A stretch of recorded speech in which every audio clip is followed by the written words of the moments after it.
faut le faire. Nakoyemba yo ata na nzembo na mérite te olingo na yo na vie nanga yango ezokomelanga lelo moto masunguna nakokaki otalanga ata na miso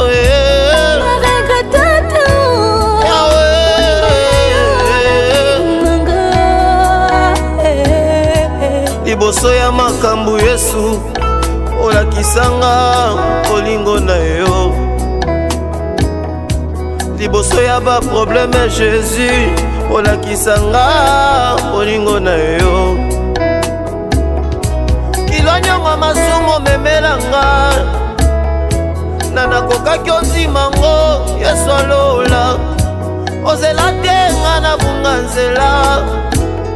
o refuge solo eza yo Yesu alola ozela ti histoire nanga esila olakisa ozambe na yo ngako mwasi ya ndumbo yo balingaki balapide me na bolingo na yo eparnenga Yesu alola nalingi